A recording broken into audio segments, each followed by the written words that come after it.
Hi, everyone. Hey, welcome. Welcome to our masterclass for awakening using A Course in Miracles. It's good to see you all. Thanks for being here. Happy Sunday to you. And it's good to see familiar faces as well. Super happy about this. I was just talking to Lisa before I came up, and she was asking me what the class was going to be about today. And I said, well, I like tracking with where we are in the master class. And I love it because it takes me back to the content of what we're looking at over this 2-week period.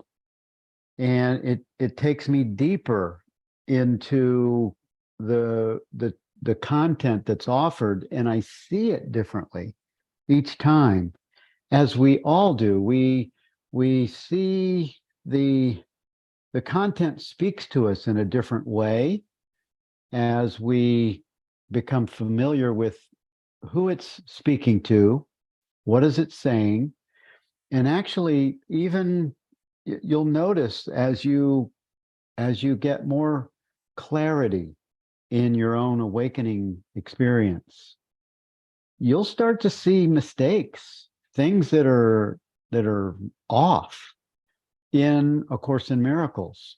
You'll start to see things and you'll go, is that true? Is that, like we were talking about, there's a section in chapter 16 of the text that's titled Across the Bridge. And in that content, in that context of what it's saying, it says that it gives you a description of what it will be across the bridge. So it's giving you an understanding of what your life in a bodysuit is going to be like across the bridge. And in the text, it says God is on that side. He's not on this side. And I'm looking at that going, well, that's not true. God's on both sides. God's the bridge on both sides, and there's no place where God isn't. Because so in context, it's not a true statement. If you're reading it as a new course student, you're going to go, oh, God's not on this side, God's over there. And it's a little bit confusing. It can be confusing. And that's why, as we're following this, the teaching, as we're following it from a place that is awakening awareness or awake awareness, we start to see from a different vantage point. You start to see as presence, and you start to see the language of what's being said. Who is it speaking to? Is it speaking to the person, or is it speaking to the you that you are? Because sometimes, and I was having this conversation with Rana before we opened the room, in the beginning of the workbook lessons, you think it's talking to you, the personal self. You think it's talking to your name, me. And we that me, that is the local, actually it's the special relationship that you have. And it's, so who is the you that has the special relationship is your true nature. The true nature, when it talks about the special relationship in A Course in Miracles, it's speaking about you as God's infinite being, you as presence. You have a special relationship with this identity with your name on it. That's the special relationship. And when you detach or you become unattached, untethered to this personal self-identity by giving the little bit of distance between you and the movie with your name on it, the Bill movie or the Karen movie or the Linda movie or Jack movie, when you back up just a little bit and you see the activity of the personal self enough to where you can laugh at it, or you can pause and see the silliness of it. You can see the attachment to the identity of it, and from there you just pause as presence, as awareness, as your true nature that's coming online, and that gives that space where the you that you truly are, the true you is no longer attached to that special relationship. It's no, and yet you still have the experience that is talked about. So we'll come to this, what I wrote about in the email earlier. We'll come back to that in just a second, but I'm just going to give you one sentence from Across the Bridge because it's just so beautiful, and that's where we are right now. This is why I want to look at this, because we are on we're across the bridge. And he says, and this is where it talks about the special relationship is totally without meaning, without a body. So without a body identity is what it means.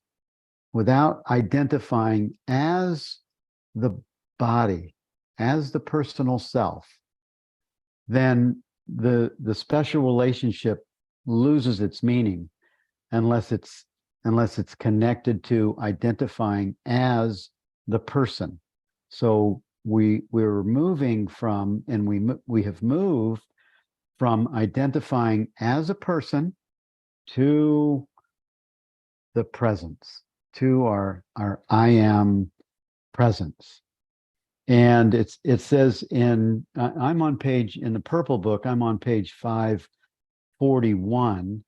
I don't know where it is in the blue book. So if someone's using the blue book and you know where it is across the bridge in the blue book, just type it in the chat, please.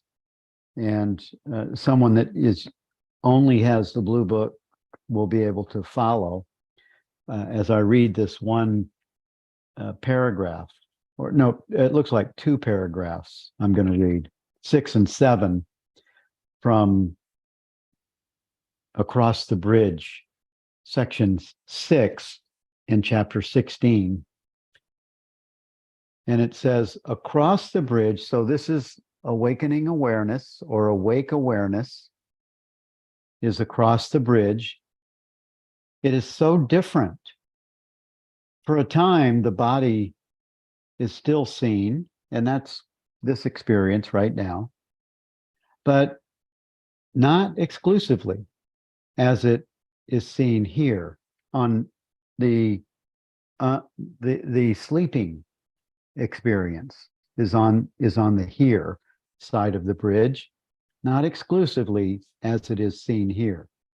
For the little spark that holds the great rays within it is also visible, and this spark cannot be limited long to littleness. And this spark, this great rays, is the light of understanding.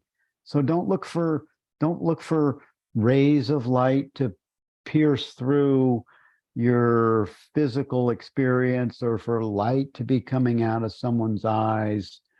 Don't look for visible experiences. This is a metaphor using the great rays as the spark of awakening.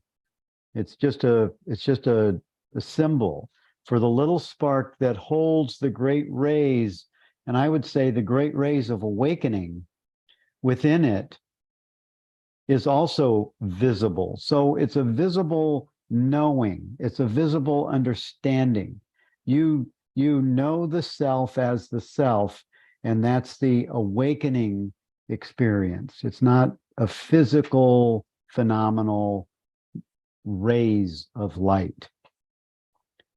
And this spark cannot be limited long to littleness. Once you have crossed the bridge, the value of the body is so diminished. Wait, I got picked up 2 pages here. Is so diminished in your sight that you will see no need at all to magnify it.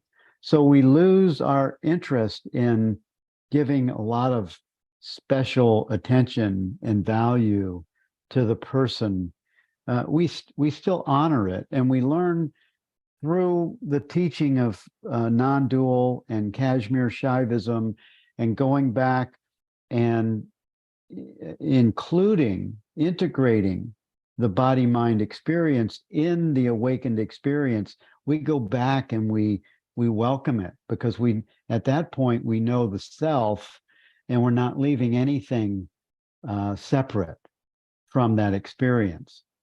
But we lose the interest in pumping it up. We lose the interest in, and because it's the ego that pumps itself up. It's the ego that's the narcissist, and the image of importance that we place on the bodysuit. It says, for you will realize that the only value that the body has is to enable you to bring your brothers to the bridge with you, to be released together there. And this isn't evangelizing or proselytizing. This is your presence will attract others by your presence, and you'll bring them to the bridge through a curiosity that's risen from their own within experience. So we'll be bringing everyone to the bridge with us. And it may be your cat or your dog or another person. It's everything, because there's nothing that is not consciousness. The bridge itself is nothing more than a transition in your perspective on reality. So it's the transcendence of your identity as a person, as this temporary, finite experience. On this side, and it's talking about the sleeping side, on this side, everything you see is grossly distorted and completely out of perspective. What is little and insignificant is magnified, and what is strong and powerful cut down to littleness. In the transition, there is a period of confusion in which a sense of actual disorientation seems to occur. And this has happened to all of us that I know.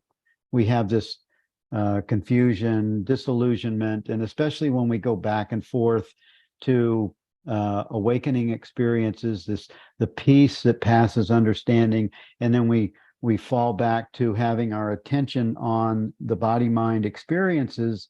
It's very disconcerting, very disoriented, and often we think, I'm not getting it, I'm not there yet, why does this keep happening to me? And we fall back into identifying as the body-mind experience. It says this in the transition, there is a period of confusion in which a sense of actual disorientation seems to occur, but fear it not, for it means nothing more than that you have been willing to let go your hold on the distorted frame of reference that seemed to hold your world together. This frame of reference is built around the special relationship that's with your bodysuit experience. Without this illusion, there can be no meaning you would still seek here. And this is where our focus now becomes, oh, I'm not a body, I'm free. I am still as God created me. I am still the I am that I am. I am still aware presence. And now we're embodying, we're incorporating, we're identifying as our primary location is our beingness. And that's on the other side of the bridge. It's the real world experience that's coming online, and we know that it's true. And the mind is letting, it's releasing itself from the identity that it gave to itself, because it's beginning to realize its true nature. And so that's the other, that's Lisa and I were talking about that. I just thought I would share that. I mean, that's just a bit of a gem of content that's available when you read it through the understanding that we have in this masterclass. And this is why, I was also talking to Lisa as in this conversation. She said, I did the course, the lessons perfectly for 20 years, and I didn't get what we're talking about right now. And so the course can keep you in a loop. And once you're on the other side of the bridge, you'll see the things that don't add up. And you just say, it's not it's kind of like the Bible. If you're ever a Bible person or interested, people that read the Bible, they think, oh my God, every single word. In fact, they made this in the Bible. I remember this is what holds Christians so firmly in this fixed position with the Bible. It says, he who adds one jot or tittle to this word of God would be better tied to a big piece of cement and thrown into the sea than to add one jot or tittle to the word of God. And so it keeps people in this total state of fear about changing any of the words. And it's only when you're on the other side of the bridge, where you're having your awakening experience, where you can see something is out of context, and level confusion is prominent in the early learning of A Course in Miracles, because you don't realize when it's using the word you that it's really speaking to the big Y, you. It's really speaking to the awakening consciousness, you, awakening awareness. So I'm very happy to be with you at the halfway point right now. I mean, the halfway point, and even in a third of the way, we're looking at those beautiful workbook lessons that are like 104, 106, and 124. I will be still and listen to the truth, or there's just so many. Let me be still and listen to the truth is 106, and 104 is let's see, where's 104? 104 is I seek. Oh, no, that wasn't what I was looking for. I think it was 106 and 124. Yeah, 124 is another real favorite of mine, and probably yours. 124 is let me remember God. So that's a kind of a devotional. Let me remember I am one with God, and you're giving your identity back to spirit. It's the mind that is beginning to awaken, that is giving its identity back to spirit. And then 125 is another favorite. In quiet, I received God's word today. So, it's like I say often, these workbook lesson titles, they become poetry. They become this beautiful experience of devotion. And you can be awake and have that experience. It's just a reminder that you're on the other side of the bridge, or maybe you're on this side looking at that side, because we all have different experiences of awakening depending on when we came online to that amazing experience. And it's with these lessons, when I was opening up these lessons, and also I want to look at one more lesson before we 157 is another, oh my God, favorite. You guys have heard me. Those of you that were with me when I was in India will remember that I did the Giravalam, around Arunachala, and I was the mantra was, into this presence would I enter now. And we take the male pronoun out and bring it as a direct understanding that you're awakening, you're waking up to your true self, your true nature. You've spent hundreds of thousands or millions of years having different experiences in different forms, different time and space experiences. And this one, you chose to have a awakening experience. You're waking you up. You set the alarm clock for you to wake up in this aspect of yourself, into this presence, or into pure presence would I enter now. And so those are some of I have a dozen favorite workbook lessons that are just beautiful poetry and a devotional experience. And I saw Joan mention something in the chat. So let me just take a look in the chat real quick before I carry on. 125. Yeah, thanks, Linda Joy. Joan, Bill, there is much discussion about the dreamer of the dream, which is not the personal identity. What is the difference between the dreamer of the dream and the I am presence? Oh, that's a really great question, Joan. The dreamer of the dream is still the self is dreaming that it's this. So it's the true self nature, the aspect of what God is.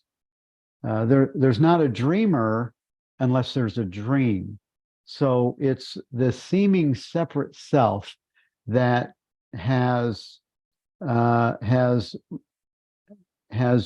is dreaming itself to be in a world of time and space, having the experience of this body-mind bodysuit. So it's the ego identity, the true self nature is dreaming that it is Joan, or that it's Bill, and the dreamer begins to wake up, and the dreamer of the dream begins to question this body-mind experience.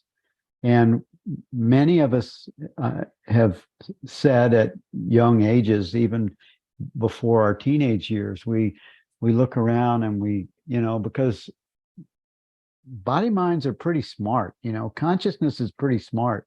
And even at a young age, 5, 6, 7, 10 years old, you can look around and you can say, is this true? Because you start to question your parents, you start to question things in the news. You start to question, and of course, when you see your first death or funeral, you hear about a funeral and you realize you go to a funeral and there's someone that you saw that was alive and now they're dead. You start to go, huh, what's going on? And the mind starts to listen to stories and make up its own belief system. And it's when the reality of this world comes into question, the reality of this world comes into doubt, that we begin to open the mind and be available to hear something different, hear something new. Often, people are drawn to cults, religious experiences, any kind of just seeking, and you can get lost for many years or lifetimes in that pursuit. And I don't know what the cause is that brings you closer to your awakening experience, except that the desire to awaken will bring awakening to itself. I was I think Christianity is one of the biggest cults there is. I was in that for 20 plus years, and I thought I would die, as a Christian. And then I raised that to doubt because it just didn't add up. What I saw the church was doing with gays is really what disturbed me the most. It just didn't add up. How could what I think of love being, of what God is, how could it be so cruel to his own children, is what my thoughts were. How could I get a ticket to heaven, and this guy over here that's just gay, he's just as lost as I'm just as lost as he or she is. Why do I get a ticket to heaven and they don't? That didn't add up to me. So it caused me to look for other things, and that deep desire to know brings the thing that's going to wake you up. And at the time, I needed A Course in Miracles to begin the process of awakening. And it was from an open-minded friend that was on one of the early chat channels, ACIM Gather, David Fishman, that I was a fundamentalist, as you've heard before. I was a fundamentalist Wapnickian. Went from a fundamentalist Christian to a fundamentalist Course in Miracles person, and I really was a little bit of an evangelist for the Course, as I've shared before, and I went on that track. But it wasn't very long before David Fishman invited me to open my mind to the other teachings of, Way of Mastery, the different channels, other channeled materials that were out in that time. And then I heard about the group this other cult that Lisa Natoli was with, Endeavor Academy. The master teacher, he was a beautiful teacher. He just wasn't a very good teacher of A Course in Miracles. He was a little bit of a crazy man. But he still brought that group of students together, 250 Endeavor Academy students that lived in Wisconsin for 10 years. And maybe some of you were there, and if that offends you, the master teacher, I thought he was cool. I saw him on YouTube a little bit. I saw he looked a little bit scary to me in the way he presented the course. I'm grateful that, because I heard people transmitting from that Endeavor Academy. That's where I first heard Lisa Natoli's voice, and I thought, wow, those guys have a lot of light, because they did have a lot of light. They were more free than the standard Course in Miracles Wapnick student, they were more open and free to more of I would say a charismatic course student. And that seemed freeing to me. And it was because of that, being a dove pointing to them and pointing to way of mastery and being more open, that I left Wapnick and I became more open to other teachings, and it just expanded from there. Muji came on my radar. I knew he was speaking the truth, and that's where Advaita came into my experience. And where we are, so I'm going to move to these halfway lessons now, because we're looking at, I think today's workbook lesson is 176, right? Is that today's workbook lesson? These are the review lessons. And when I was looking at these review lessons, the theme for these review lessons is God is but love, and therefore so am I, right? So rather than that just being a phrase or a mantra, let's look at the context. God is love, so am I. I am what God is. I am love. So take all the other parts out that 1 plus 1, 1 plus 1 plus 1 plus 1. They all equal, there's just one. And all of the God is one, love is one, I am one. And so there's only one statement here. I am love. I am love. And that's you. You can make that statement boldly. I am loved. Do you believe that? Do you know that for yourself, that you are love? Can you feel it when you say I am love? Does it resonate into the bones and into the fragments of your being? I am love. That resonates so fully, right? You can't take that away. You can't add to it. You can't. You can't. It just is. It's the isness of love. When you love a child or an experience or an animal, there's just one. I mean, there's only. It's just love. It has this visceral, complete, full, direct experience. And this is you. This is your true you. This is the you that the Course is speaking to. And it's the you that brought the Course to you to awaken in this lifetime, in this experience. And so we'll come back to that. God is but love, and therefore so am I. And then I'll carry on with the titles of these review lessons. They are so beautiful in that context. We don't need to keep repeating that one statement, and then we'll look at each of the workbook lesson titles. And before we do that, there's something that Joan said. Bill, there's, let's see, was there another comment from Joan? Is it the dreamer that gets ready to wake up? I think the dreamer starts waking up with a spiritual study and allows the I am presence to move forward.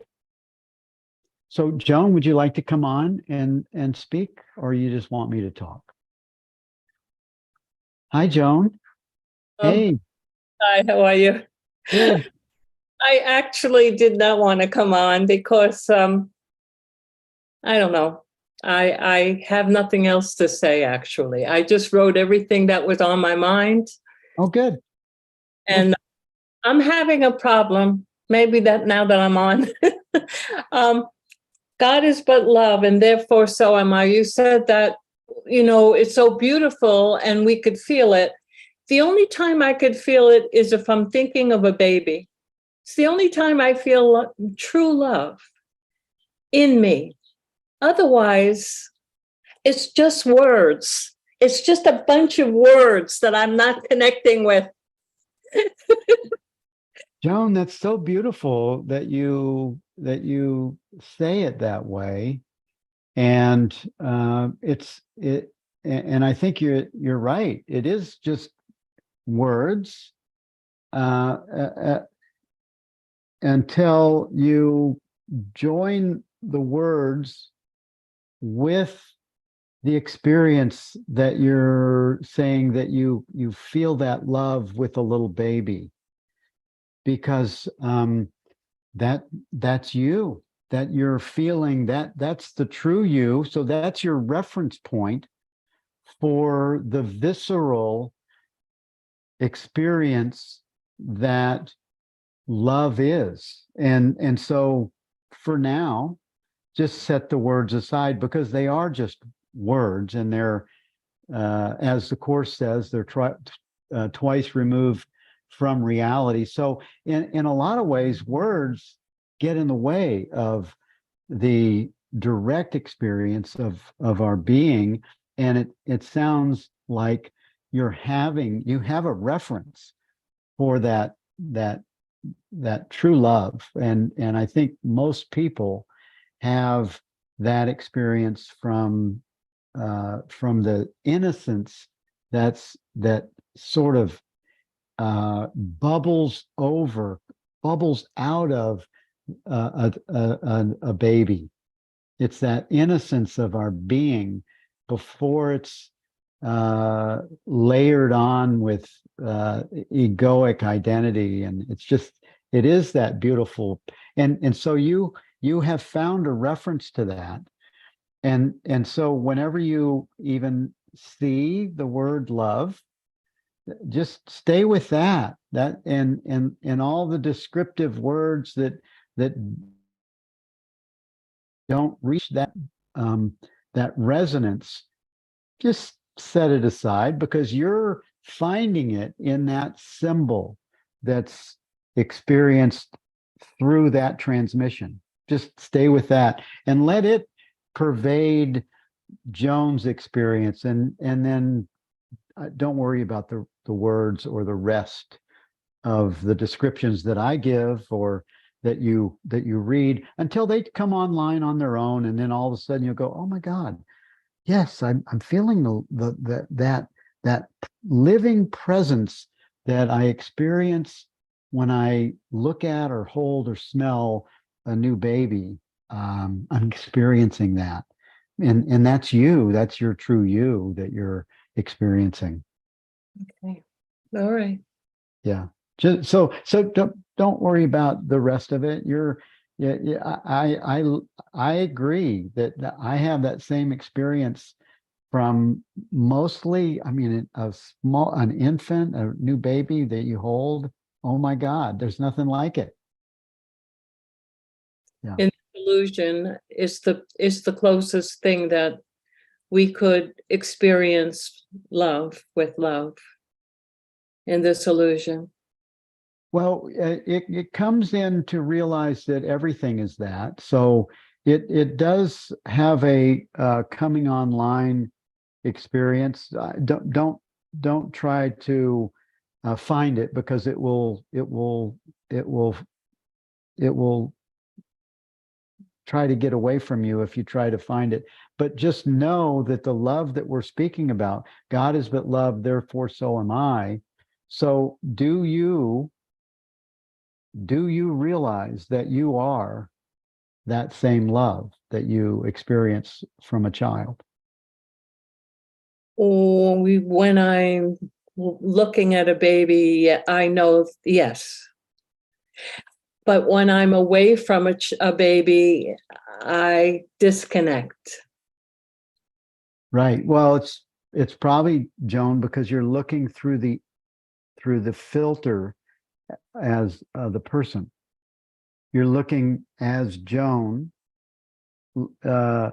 sees the world, and that's our first reference. It's our first, it's the thing that we're referencing our perception from, and that's why seeing the world from and as awareness is such a big stepping back point. So do you see the world as the big awareness, as the awareness without labels? At times, yes, at times. Okay. So these are baby steps. So those are the times that those glimpses are your true nature, your awakening awareness coming online. And that is the same experience as only, a baby kind of has a feeling, smelling, it wakes up the senses also that seem to have that visceral feeling experience. And yet the thing that gets that's moved emotionally, the thing that brings our the lights on, so to speak, from that small infant is the same thing as that awareness that begins to come online, and just allowing everything to be as it is. There's no label, there's no judgment, there's no comparisons, there's only presence. It's the same thing without the senses being experienced. And for me, it's taken years for me to put a description and words to my understanding. So I would just say that don't try to understand it, because it will reveal itself to you in your not knowing. In my what? In your not knowing. Just be in a I don't know. You're clearer in a I don't know experience, and just allowing than you are in looking for an experience to be a certain way. Oh, okay. All right. Thank you. Yeah. But I love I love the example of the infant, the child, because I have 3 kids, and and even when you pick up somebody else's kid, it doesn't matter. And it doesn't matter what color they are, what country they're from. It's the same. It's that same innocence. All right. Okay. Thank you. Thank you, Joan. Good to see you. So, Okay. Is there anything else that we need to look at, Rana? Well, in the chat, Marta had asked if she could come on to relate her experience with this. Oh, of course. Awesome. Marta, Marta. come on down. Am I on? I'm getting you. Here you come. There Okay. you are. Hi, Marta. Hi. I just love so much what Joan had said about babies and pure love, and Yeah, me too. and my job was working with babies, and I could just really relate to that. And also, I think in my eagerness to my husband, he's kind of an expert, I feel like, in Course in Miracles, and knew Ken Wapnick, and just has had, I don't know, 40 some years, I think, with a course. And I knew about the course that long ago, and I put it aside because I felt like it was full of all these contradictions, and it was denying parts of life that I was really just very ready for. And so I let it go, and then met my husband later on and got back to the course. And it was at the time, Bill, when you were introducing I really love Muji too, and I think it was your second Living in Oneness course, but I sort of did it from the side, peeking in. David was actually doing it, and I listened to the Rupert tapes, and I guess what I wanted to say to Joan is that that thing about God taking the final step really seems true. Like, I don't know when exactly it happened, but there was something about just deciding that whatever moment of love, like you with babies, Joan, whatever that is, that's the best thought, and other thoughts just aren't worth thinking about. And if you just keep coming back to that feeling that you have when you hold a baby or see a baby, and know that that's a better thought than thinking about what you don't have. And that might work for you. And I guess I bring my husband up because I just kind of go crazy, Bill, with, like, I thought, oh, if David listens to what you said for lesson 170, or if he listens to 171, for sure he's gonna feel the way, he's gonna get it. But there's that thing about God taking the final step that I can't really understand. Like, when did it really happen for me that I let the love of it, the love of rather being in that love than having, I don't know, my thoughts of what was bothering me or wrong, or, when I don't, it seems so simple. And I want, like, I always want my husband to be in the same place. And I guess I just want to stress the simplicity of it, and just going there, Joan, and you've got it. You just always think about that love and the babies, and you'll be there, and you'll find that's where you most want to be. I guess that's what I wanted to say. All right. Thank you. Yeah, thank you. Thank you. I appreciate that, Marta. And I want to say two things. One is on that, the the title that we're talking about, God is but love, therefore so am I. So we're speaking about the meaning of that sentence. And that's really all we're talking about. What is the meaning of that sentence? Well, the meaning of that sentence is like a small child that we're holding, and that experience.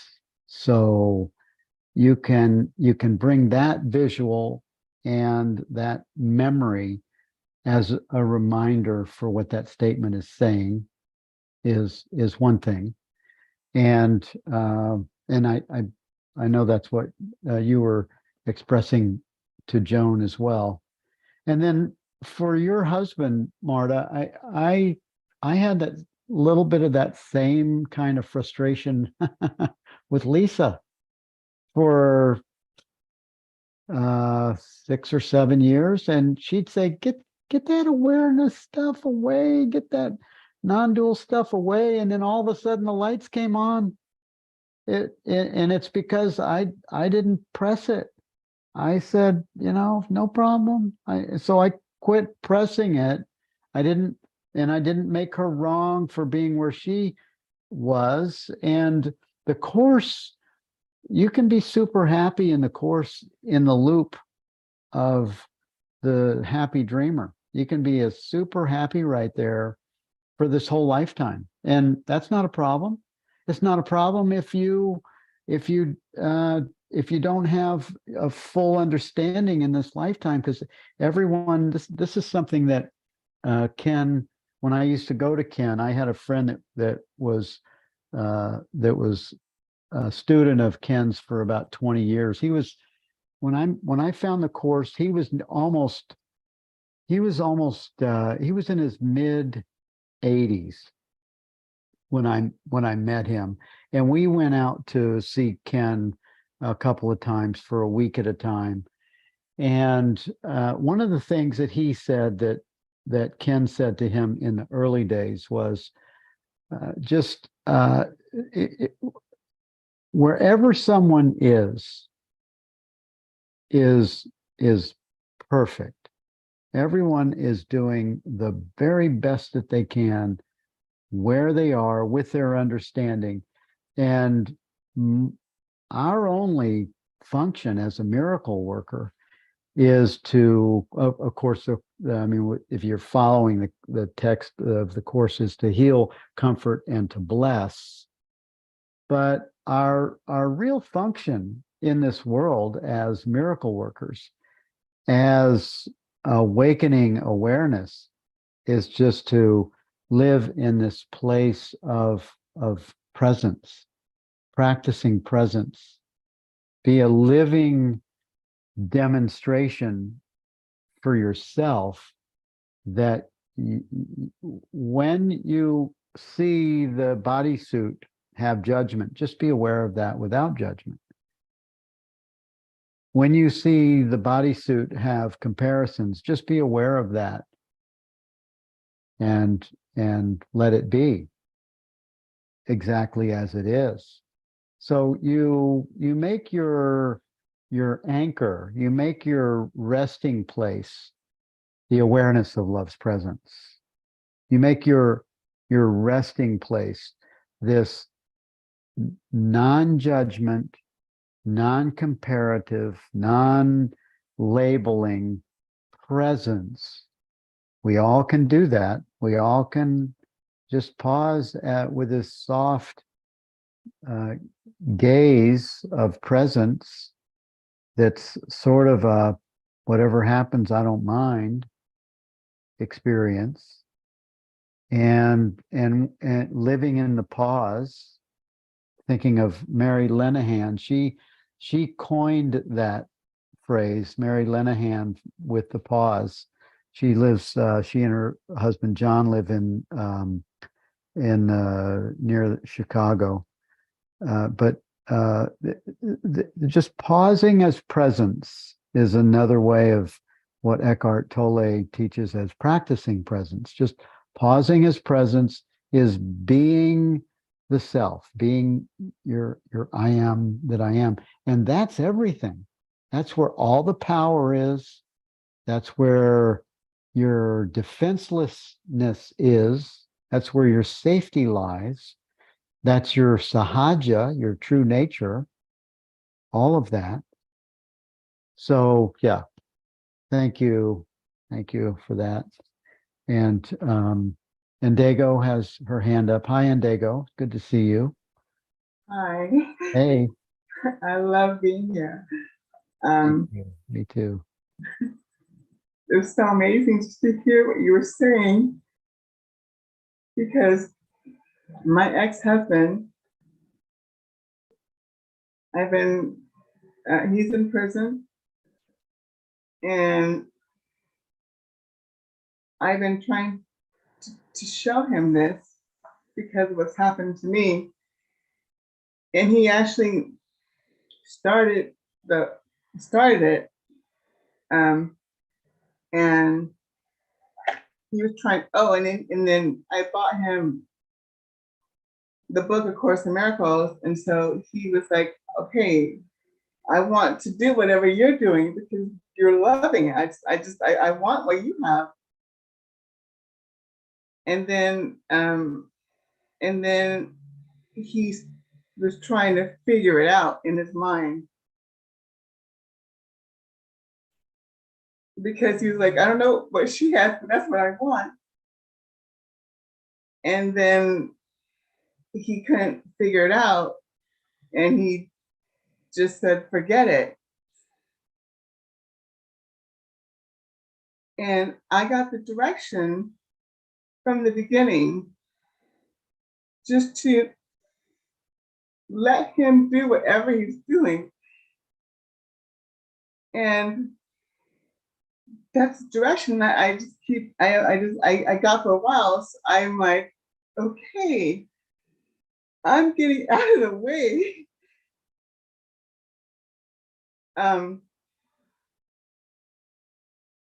But in my heart or in my mind, I'm still thinking that he still needs to be there. And now I'm just seeing that, no, I don't know what his plan is. nobody knows. But whatever it is, it's perfect. And I don't understand it, and that's perfect. And it's just so great just to be here and just to gain that perspective. And then I'm just been so blown away. I finally started with Rona's help, and I kept trying to do the to read the workbook lessons, and I finally got the direction to just get out of the way, to just do it and get out of the way, no matter what's happening. Just get out of the way. I don't understand it. It doesn't matter. Just get out of the way. And it's just such a blessing to do that and to get out of the way of my ex-husband, just to get out of the way. And so it's just so great. So I'm just so grateful for the teaching and the community. And it's just such a gift and such a blessing. So thank you so much. Thank you, Indigo. Yes, thank you. You are. I've seen so many changes in you since we first met you. It's just beautiful. Thank you. And Linda, you had your hand up. Do you want to share? Do you have something you want to say? Hi.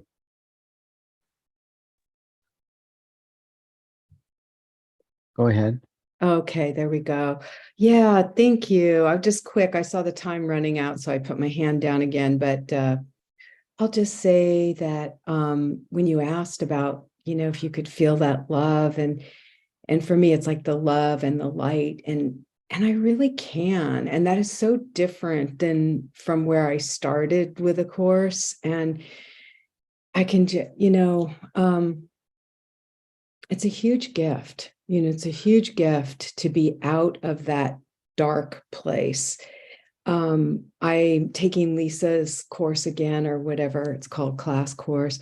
And all over, it's talking about, this fear is going to come up, and, it's not unusual. And it's as if I read that for the first time. And I thought, when I had so much kind of fear and darkness come up when I first started this course, I am sure that everybody told me that, but I did not hear it. The fear and the darkness felt so real. And a number of things happened, but that's kind of gone. And some of those fears are like, I've kind of looked them in the face, I'm not scared of them anymore. And to feel that love and light, and to feel that that is really who I am, who God is. I really get that inside my core. And for that, I'm really grateful. And I'm grateful for this class, like having it live. Like there's something so much better about everybody here in the present moment.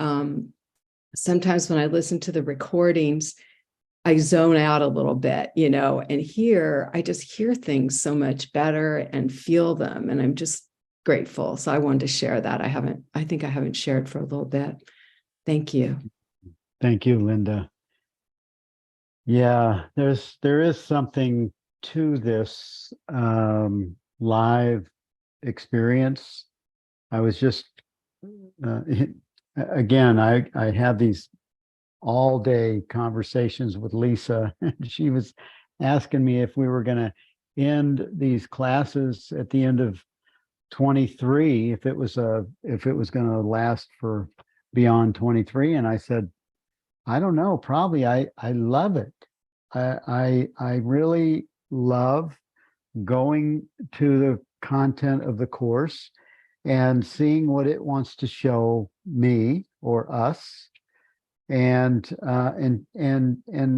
sharing it, and being in this experience of dynamics where we're really discussing the purpose that we're here, that we're discussing these different ideas in a lived experience.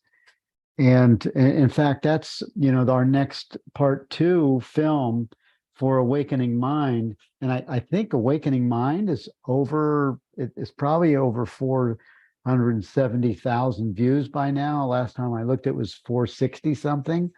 Well, we're going to the title to our part 2 is Living Presence. And I'm setting up the filming of 7 or 8 different people. I've been organizing the US filming, which is going to take place in August, and then the European filming will take place in September and over into October. We're going to have part 2, Living Presence, and that's what we're talking about here. We're talking about each of us are living this presence. We're being a living experience of this teaching.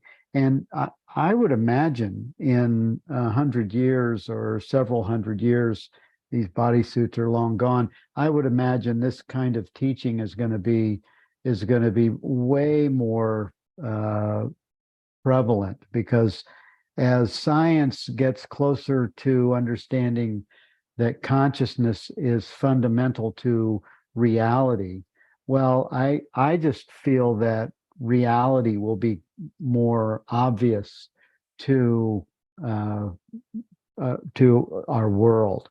And maybe that's just a Bill Free pipe dream, but that's the glass half full mentality that I live in, and I just really speak from there.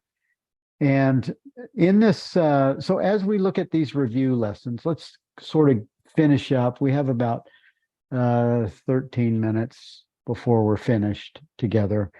And I want you to look at, have the opportunity to look at these next review lessons with me.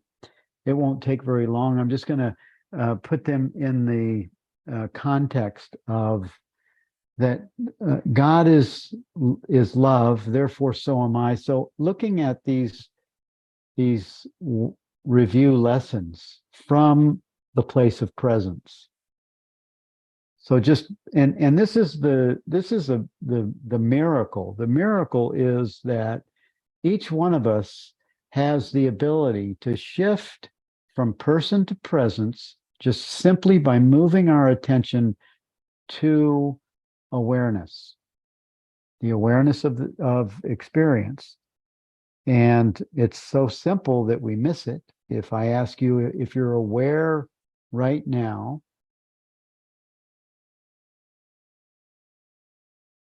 if you're able to answer that, you are aware. And this aware that you are is you. It's the real you that you are. And from here, this is synonymous. It's the same as love. So this aware presence is rising out of your essential nature, which is love, which is presence. And from here, let's look at these titles of these review lessons. All things are echoes of the voice of God. All things are echoes of the voice of this presence, this pure presence. The power of decision is my own, and it's not speaking to a body mind. It's speaking to awakening awareness. The power of decision is yours to have your attention on the body mind, on the special relationship, or to have your attention on that which is aware of all experience, the awareness of love's presence. The power of decision is my own. There's only one decision. The one remaining freedom we have in this world, which means in the bodysuit, the one remaining freedom we have is the freedom to be ourself, the freedom to be I am, the freedom to be you. The power of decision is my own.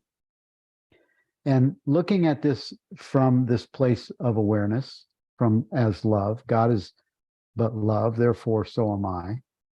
In my defenselessness, my safety lies. So in awareness, the place of presence, it's like the camera that takes a photograph that doesn't have a label, doesn't compare.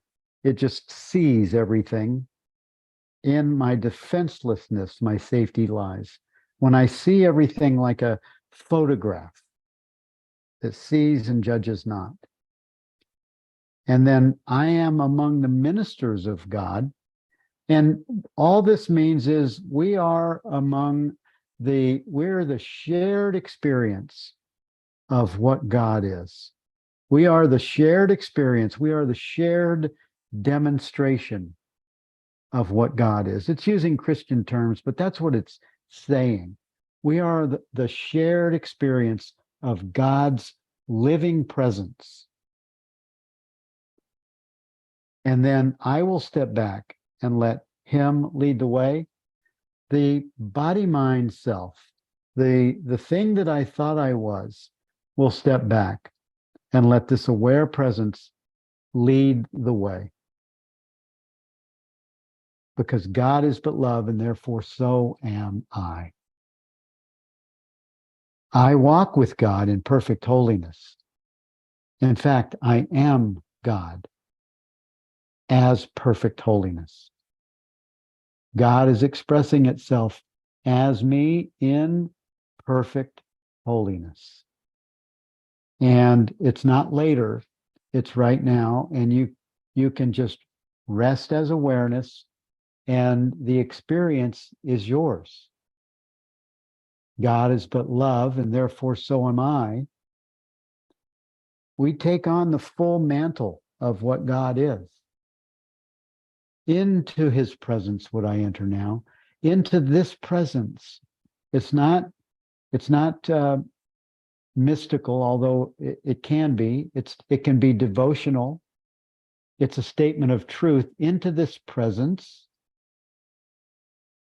Into this pure presence would I enter now. And it's just as simple as just bringing our attention as awareness. Today I learn to give as I receive. So this awareness is the giving and the receiving element of its own nature. This is how we giving and receiving are the same. It's when the analyzed and the analyzer become one. God is but love, and therefore so am I. I give the miracles I have received. We demonstrate our shift in perception from the bodysuit identity, from the special relationship identity. We give the miracle that we receive in our shift in perception by being what love is. I am at home. Fear is a stranger here. So you are the love of God. You are pure presence. You are awareness.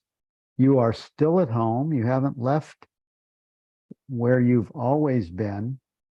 Fear is the stranger. And this is what Linda spoke about when she said that, she's not so much afraid of fear anymore. She just looks right at it. Why? Because she's realizing her true nature is coming online, and it shines a bright light on anything that's illusory. And fear is that which is illusory. God is but love, and therefore so am I. Give me your blessings, Holy Son of God. And what's it speaking to is it's speaking to awakening awareness. Give me your blessing, awakening awareness, awakening Son of God, awakening love. Give yourself your own blessing.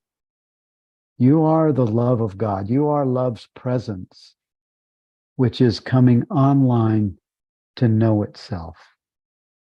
I am as God created me.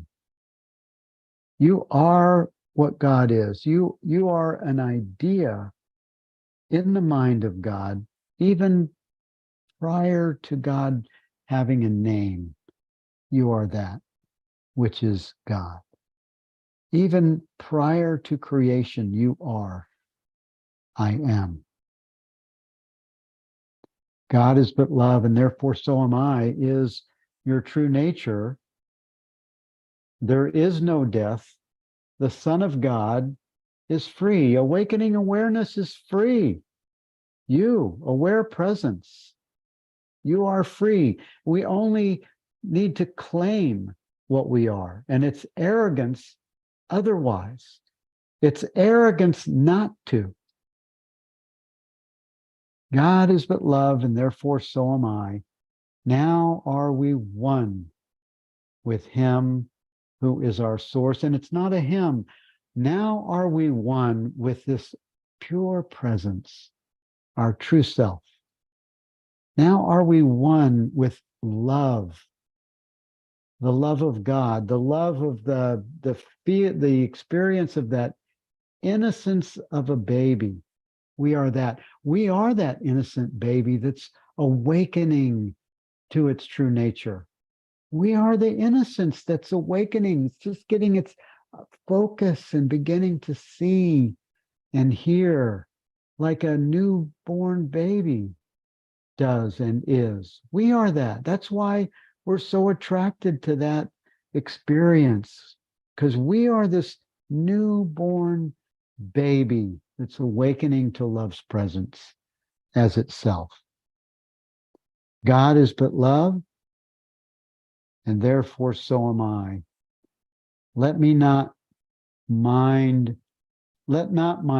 mind deny the thought of God. So when there is doubt, when there is a tension on the personal self experience that is so affected, it's so reacted to the experience, we only need to say, let not my mind deny the thought of pure presence, of pure love, of what I am, of what God is. I am entrusted with the gifts of God. You and I, we, which is one awareness, awakening awareness, is entrusted with the gifts of this understanding, with the gifts of the embodiment of the experience that uses love. It uses the experience of love in its well-being. I am entrusted with the gifts of God. You are entrusted with the gifts of God, and you don't have to do a thing. All you need do is just be. You are entrusted with the gifts of God by just being yourself. There is one life, and that I share with God and as God. There is one life you share with and as love itself. Your grace is given me, I claim it now. So this is just an affirmative decision that we claim the grace of God, and we only need to claim it by acknowledging that it's so. Your grace is given me, I claim it now. And then the last two, by grace I live, by grace I am released. And if you remember when we met 2 weeks ago, I gave attention to those 2 workbook lessons on grace, lesson 168 and 169. And in 168, it says that grace only needs to be acknowledged to be effective. So we activate grace just by acknowledging grace itself. By grace I live, and by grace I am released. From this personal self, the special relationship experience, I release myself just by giving attention to grace. And there is no cruelty in God and none in me. There's no cruelty in you. There's only love. And God is but love. Therefore, so am I. And that wraps up these review lessons at 180. And then we move into the 181 to 200s. And we're inching our way up to review 6, which if I don't know if that's going to happen before we meet again, but really give yourself the gift of devotional time in these next 20 lessons until we get closer to that 200 mark, where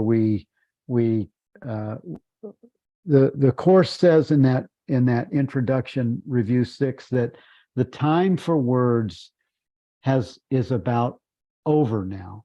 So and it also says that we're moving to a phase of having a direct experience.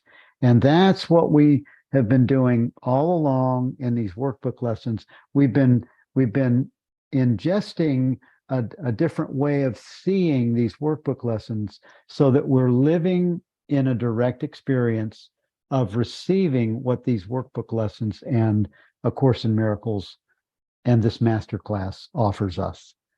And thank you all for being here. We've come to the end of our time. We're a little bit over, and I appreciate you being here. Have an awesome rest of your day.